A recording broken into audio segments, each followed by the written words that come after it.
I want to welcome you to the Ask Jeff YouTube channel. Here's today's question. Will you explain catechisms and why some denominations include them as a part of their regular services? Well, a catechism, and some of them are long and some of them are short, have been around for years, typically since what we know as the Protestant Reformation, so about the last 500 years. They are simply a series of questions and answers. And the answers are pre-descript, but here's the purpose of a catechism. They're generally used within the home, but they can be used in public services, as alluded to the question, to teach basic doctrine and biblical truth. So, for example, typical catechism first question is, what is the chief purpose of man? What is the answer? To glorify God. Okay, great.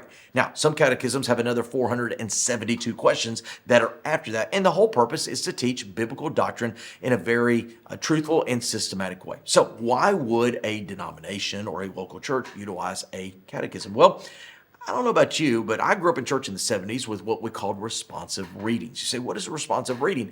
Typically, a responsive reading is where you would take a portion of scripture, typically one of the Psalms, and whoever was facilitating, the pastor or the education pastor, whoever it was, would read a verse or two, and then the audience would read a verse or two, and they would respond back and forth as a scriptural dialogue. Well, a catechism is kind of like that, except typically the question isn't straight from Scripture, and the answer is based on Scripture with a passage that is being referenced. So it's just a formal public way of teaching biblical truth in a very rote manner. Now, said some denominations, not all of them. That's absolutely true. Those that practice a public catechism typically are what we would call a liturgical denomination. So what does liturgical mean? I mean, there's not a whole lot of variety.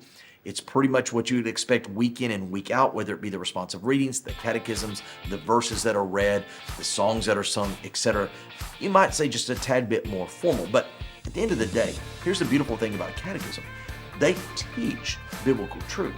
The hard part about a catechism is, how do we discern? Do we believe that in our heart, or do we just believe it because we've memorized it? Great question. If you have one, send to askjeff.net. Maybe your question will be tomorrow's. Thanks for being a part of today's daily question. Now, we answer a question each and every day. Please feel free to submit a new question at askjeff.net. We may not have gotten to yours today, but we eventually will continue to be a part of this. Subscribe so you don't miss out on a question every day.